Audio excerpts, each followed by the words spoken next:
इस mysterious movie को देखकर क्या आप ये मिस्ट्री को सॉल्व कर पाओगे या जान पाओगे कि ये रस्सी बार बार क्यों टूट जाती थी? अगर जान गए तो इसके पीछे का कारण कमेंट करके जरूर बताओ। कहानी की शुरुआत में हम देखते हैं हॉपर, जो कि एक आर्कियोलॉजी प्रोफेसर है और वो अपने मिसिंग पेरेंट्स के बारे में काफी लंबे समय से खोज कर रहा होता है। फाइनली एक घने से जंगल में उसे एक वैन दिखता है। उस वैन की जांच करने पे वो पाता है वो वैन उसकी मिसिंग पेरेंट्स की थी। वो अपनी नजरें आसपास में घुमाता है और उसे एक गुफा दिखता है। वो अपने कदमें उस गुफा की ओर बढ़ाता है, लेकिन उसके साथ आया हुआ डॉग उसे ऐसा करने से रोकता है। अपने डॉग द्वारा महसूस कर रहे खतरे को भांपकर वो बाहर से ही टॉर्च के लाइट द्वारा अंदर देखता है, जहां उसे काउबॉय के ड्रेसअप में एक आदमी दिखता है, जो कि अजीबो गरीब तरीके से बिना हिले डोले एक ही जगह पे खड़ा होता है, मानो वो कोई पुतला हो। हॉपर उस इंसान से बात करने की कोशिश करता है, लेकिन धीरे धीरे माहौल और डरावनी होने के कारण वो जल्द से जल्द उस जगह से वापस निकलना ही बेहतरीन समझता है। वो वापस अपने घर पहुंचता है, जहां उसके दो स्टूडेंट टेलर और जैकी उसका इंतजार कर रहे होते हैं। हॉपर उन लोगों से कहता है, तुम लोगों की क्लास यहाँ डिसमिस होती है और तुम लोग अपने अपने घर चले जाओ। मुझे जो चाहिए मुझे मिल गया और आगे का रास्ता मैं अकेला ही तय करना चाहता हूँ। ये सुन टेलर और जैकी साथ चलने को काफी इंसिस्ट करता है, लेकिन हॉपर पूरी तैयारी के साथ अकेला ही निकल पड़ता है। थोड़ी देर बाद हॉपर उसी जंगल में वापस पहुंचता है। उसका डॉग इस बार भी उसे इस गुफा की ओर बढ़ने से मना करता है, लेकिन हॉपर अपने मिसिंग पेरेंट्स की खोज पूरा करने तक अब वापस नहीं लौटना चाहता।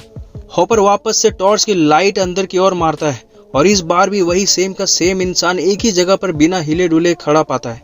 चूंकि उसका डॉग खतरा महसूस करते हुए अंदर जाने से मना कर देता है और इसलिए हॉपर अकेला ही गुफा के अंदर कदमें बढ़ाना शुरू कर देता है। कुछ दूर कदमें बढ़ाता हुआ अनजाने में हॉपर एक अदृश्य सा दीवार को पार कर देता है। तभी वो काउबॉय अब आगे की ओर बढ़ता हुआ उसे दिखने लगता है। वो उस काउबॉय का पीछा करता है। अचानक से कुछ चीखें सुनाई देने शुरू हो जाती है और डरावनी से आवाज में हॉपर को कोई आवाज देता है, जितनी जल्दी हो सके यहाँ से चले जाओ। हॉपर घबरा कर पीछे भागता है और दौड़ता हुआ वहीं गिर पड़ता है।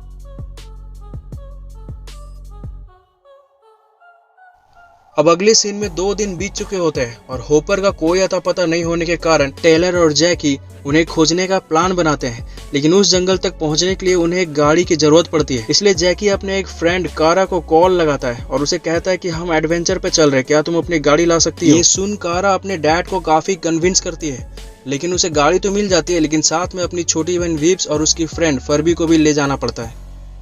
अब टोटल 5 जन हो चुके हैं। जब पांचों उस जंगल में पहुंचते हैं तो उन्हें वही वो पुरानी वैन दिखती है। ये देख जैकी समझ जाता हो ना हो हॉपर यहीं आसपास में है। उन्हें थोड़ी छानबीन करने के बाद एक दूसरी गुफा दिखती है, जिसमें अंदर रस्सी के सहारे उतर कर ही जाया जा सकता है। वो सभी रस्सी के द्वारा नीचे उतरते हैं, लेकिन फर्बी बैकअप के लिए बाहर ही रह जाता है। अब सभी अंदर आ चुके हैं, लेकिन थोड़ी ही देर बाद अजीब अजीबों से आवाजें आने लगती है। ये सुन सभी डर जाते हैं और वापस निकलने का फैसला करते हैं। कुछ दूर ऊपर टेलर रस्सी के सहारे चढ़ी होती है कि अचानक रस्सी टूट जाती है और वो नीचे गिरने लगती है। जैकी उसे कैच करने की कोशिश करता है, लेकिन उसे हाथ में चोट लग जाता है। उधर टेलर के भी पैर में काफी चोट लग जाती है। वो बैकअप के लिए फर्बी को आवाज देते हैं, लेकिन फर्बी कोई रिप्लाई नहीं करता। जैकी को ऐसा लगता है कि फर्बी उन लोगों के साथ मजाक कर रहा है और इसलिए उसने ही रस्सी काटी है। लेकिन कई बार रेडियो कॉल के द्वारा कांटेक्ट करने के बावजूद जब फर्बी कोई रिप्लाई नहीं करता तो वो लोग और डर जाते हैं। तभी अचानक रेडियो कॉल से उधर से एक अजीब से आवाज में आवाज आती है, मुझे बचा लो। ये सुन जैकी पूछता है, कौन है वहाँ पे, क्या फर्बी हो? लेकिन वो आवाज फर्बी की नहीं बल्कि एक डरावनी आवाज होती है। अब वापस जाने के लिए कोई रास्ता नहीं बचता। इधर रस्सी भी टूट चुकी है, इसलिए मजबूरी में उन लोगों को आगे बढ़ना पड़ता है। उस गुफा के अंदर कई सारे अलग अलग जंक्शन होते हैं और कुछ दूर चलने के बाद ये लोग भी एक अलग जंक्शन में पहुंच जाते हैं। उस जंक्शन से भी वो लोग देखते हैं बाहर निकलने का एक रास्ता होता है, लेकिन वहां भी उन्हें एक रस्सी की जरूरत पड़ेगी। यहाँ से बाहर कैसे निकले जाए इस बात पे वो लोग थोड़ी कोशिश कर ही रहे होते कि अचानक उन्हें एक शॉकिंग सी चीज दिखती है और वो चीज और कुछ नहीं बल्कि फर्बी का डेड बॉडी होता है। किसी ने फर्बी का गर्दन तोड़कर उसे मार दिया है। ये देख वो लोग काफी सहम जाते हैं और अब किसी भी हाल में उस गुफा से बाहर निकलना चाह रहे होते हैं। फर्बी की एक आदत थी, वो कोई भी काम करता तो खुद की लाइव वीडियो रिकॉर्डिंग करता। इसलिए फर्बी की मौत कैसे हुई ये जानने के लिए जब फर्बी के डेड बॉडी के बाजू में पड़ी रिकॉर्डिंग को जब वो लोग देखते हैं तो उसमें उन्हें काफी टाइम का मिसमैच दिखता है। वो देखता है कि फर्बी हमारे इंतजार में बाहर कई दिनों से वेट कर रहा होता है। जब अंत में खाने के लिए कुछ भी नहीं बचता और कई दिन बीत चुके होते तो फर्बी मजबूरी में गाड़ी का की लेने के लिए अंदर ढुकने की कोशिश करता है। फर्बी को लगता है कि शायद अब उसका कोई भी दोस्त जिंदा नहीं है और इसलिए वो गाड़ी का चाबी लेने के लिए अंदर आता है ताकि वापस वो घर जा सके। लेकिन रस्सी के सहारे वो आधी दूरी तक नीचे उतरा ही होता है कि उसकी भी रस्सी टूट जाती है और वो भी ऊपर से नीचे गिर जाता है, जिसके कारण उसे काफी चोट लगता है। आगे हम देखते हैं कि जब फर्बी काफी चोटिल होता है उसी समय रेडियो कॉल से जैकी फर्बी से मदद मांगता है, लेकिन फर्बी वापस से कहराता हुआ उन्हीं लोगों से मदद मांगता है। अब वीडियो रिकॉर्डिंग में ये सीन देखते ही जैकी सोचता है कि मैंने तो स्टार्टिंग में ही फर्बी से मदद मांगा था और इस गुफा में फंसे हमारे कुछ मिनट ही हुए होंगे, लेकिन फर्बी का वीडियो रिकॉर्डिंग देखकर ऐसा लग रहा मानो कई दिन बीत चुके हो। तो फिर टाइम का इतना ज्यादा मिसमैच कैसे हो रहा है? लेकिन फर्बी की मौत कैसे हुई है देखने के लिए जब वीडियो को आगे कंटिन्यू करते हैं तब देखते हैं कुछ जंगली सा दिखने वाले लोग भी उसी गुफा में हैं, जो कि एक एक करके सभी लोगों को मारता है। फिलहाल वो लोग इस गुफा से जल्द बाहर निकलने की कोशिश करते हैं और कारा क्लाइम अप करने में एक्सपर्ट होती है, इसलिए कारा अपना वीडियो रिकॉर्डिंग ऑन करके गुफा से बाहर निकलती है। इधर जैकी भी उसी समय अपना वीडियो रिकॉर्डिंग ऑन करता है। जब वो बाहर आती है तो वो देखती है कि ये दुनिया काफी बदल चुकी है। उसे दूर दूर तक सिर्फ बंजर जमीन दिखते हैं और पत्थर के टीले। ऐसा लग रहा है मानो इस धरती पे अब दुनिया नष्ट हो चुकी है। वो पूरी 30 मिनट ऊपर में रहती है और जब वापस आती है तो जैकी पूछता है इतनी जल्दी वापस क्यों आ गई? कारा समझाती है मैंने पूरा 30 मिनट ऊपर में बिताया, मैंने ऊपर देखा कि ऊपर अब कुछ भी नहीं बचा। लेकिन इस बात पे जैकी कहता है तुम्हारे ऊपर गए हुए सिर्फ 2 सेकंड ही हुए, तुमने 2 सेकंड में क्या क्या देख लिया। जब किसी को कारा के बात पे विश्वास नहीं होता तो कारा अपना वीडियो रिकॉर्डिंग दिखाता है जिसमें वो पूरी 30 मिनट बाहर में रहती है। लेकिन उसी समय अपना वीडियो रिकॉर्डिंग ऑन किया हुआ जैकी जब अपना वीडियो देखता है तो उसमें मात्र कुछ ही सेकंड हुए रहते हैं। अब सभी को ये समझ आ चुका होता है कि इस गुफा में बिताए हुए कुछ ही समय बाहर में कई साल के बराबर है और अब तो इस गुफा में हमारे 1 घंटे भी बीत चुके हैं। इसका मतलब बाहर तो अब दुनिया भी नष्ट हो चुकी होगी। तभी वापस से बहुत डरावनी से आवाज आना शुरू हो जाती है। अब उन लोगों के पास मात्र 2 ऑप्शन है, या तो यहीं पे रह के जंगली लोगों के साथ मुकाबला करे या तो इस गुफा से बाहर निकलकर मदद की तलाश में जाए। लेकिन मदद मांगे तो मांगे किससे? अब तो बाहर कुछ है ही नहीं, कुछ बचा ही नहीं है, सारी दुनिया तो नष्ट हो चुकी है। फिर भी कारा डिसाइड करती है कि इस गुफा से बाहर निकलना ही बेहतरीन होगा और वो जैसे ऊपर चढ़ती है ऊपर से एक तेज रोशनी आती है जो कि आगे जाकर एक लैडर में बदल जाती है। कारा उस लेडर के सहारे वापस से नीचे उतरती है और वो लोग देखते हैं एक अजीब सा लंबा सा इंसान उस लेडर के सहारे नीचे उतरता है। शायद वो इंसान फ्यूचर सा है, लेकिन दोनों के लैंग्वेज में काफी डिफरेंस होने के कारण वो लोग आपस में कम्युनिकेट नहीं कर पाते। तभी जंगली इंसान का अटैक होता है फ्यूचर इंसान पे और दोनों का जब भिड़ंत हो जाता है तब मौका पाकर ये लोग वहां से निकल जाते हैं। भागता भागता ये लोग दूसरे जंक्शन में पहुंचते हैं और वहां देखते हैं कि जंगली इंसान उसी काउबॉय को मारकर उसके डेड बॉडी के आसपास बैठे रहते हैं। जब वो जंगली इंसान इन लोगों पे भी अटैक करता है तो जैकी सामने आता है और अपने दोस्तों को वहां से निकल जाने को कहता है और अकेला उन लोगों से भिड़ जाता है।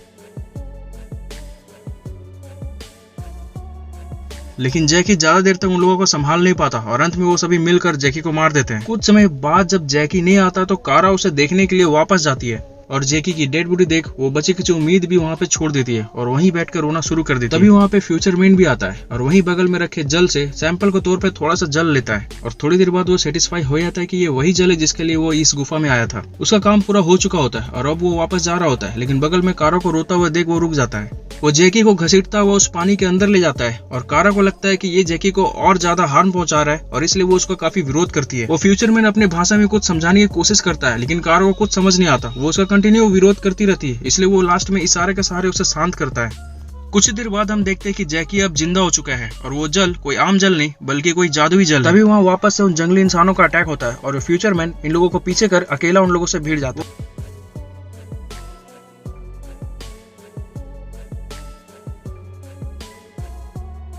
फ्यूचर मैन उन लोगों को संभाल तो लेता है लेकिन अंत में वो भी काफी घायल हो चुका है। वो फ्यूचर मैन अपनी आखिरी सांसों में इन लोगों को कुछ कहता है लेकिन भाषा में अंतर होने के कारण इन्हें कुछ समझ नहीं आता। अंत में वो अपने अनोखे टेक्नोलॉजी के माध्यम से इन्हें काफी सारी वीडियो दिखाता है जिसे देख इन्हें पता चलता है कि अब तक कई लाख साल पार हो चुके हैं और अब इंसान पृथ्वी पे नहीं बल्कि अंतरिक्ष में रहते हैं। थोड़ी देर बाद फ्यूचर मैन भी अपना दम तोड़ देता है। अगले ही पल जैकी को हॉपर का बैग दिखता है और वो कहता है हमें प्रोफेसर हॉपर को ढूंढना चाहिए, शायद उनके पास हमारे सारे प्रॉब्लम की सॉल्यूशन हो।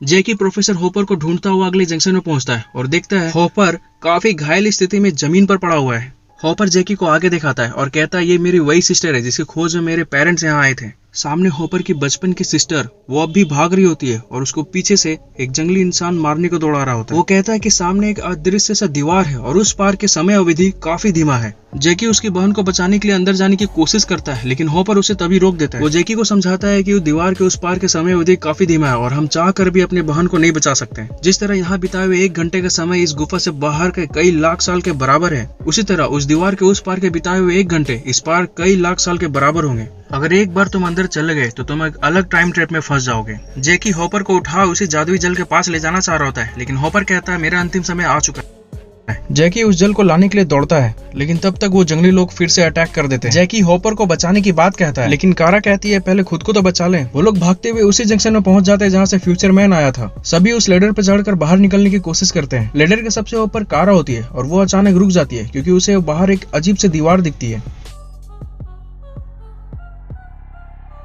जैकी नीचे जंगली आदमियों का आक्रमण देखकर जल्दी से बाहर निकलने की बात कहता है, लेकिन कारा कहती है ऊपर जल का एक परत है।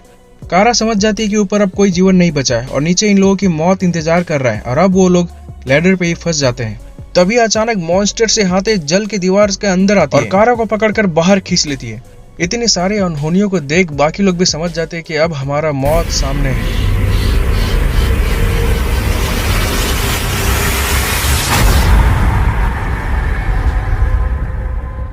अगले ही पल कारा एक अलग लुक में वापस निकलती है और एक इलेक्ट्रिक तार जैसे दिखने वाली अजीब सी चीज एक एक करके बाकी सभी को उस गुफा से बाहर निकाल लेती है।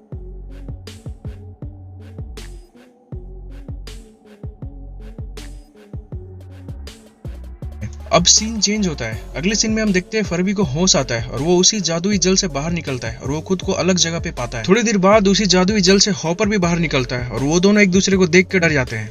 अचानक हॉपर दिखता है कि उसके पेरेंट्स और सिस्टर सभी उस जादुई जल से बाहर निकलते हैं और सभी के सभी अब जीवित हैं। हॉपर इससे पहले कुछ समझ पाता वहाँ जैकी, कारा, टेलर सभी पहुंचते हैं। इस आश्चर्य के बारे में हॉपर के पूछने पे जैकी कहता है अभी कहने को बहुत कुछ है। हॉपर देखता है वो लोग अब अंतरिक्ष में एक स्पेस यान में हैं और वो सभी दूर से ही अपनी पृथ्वी की ओर देखते हैं।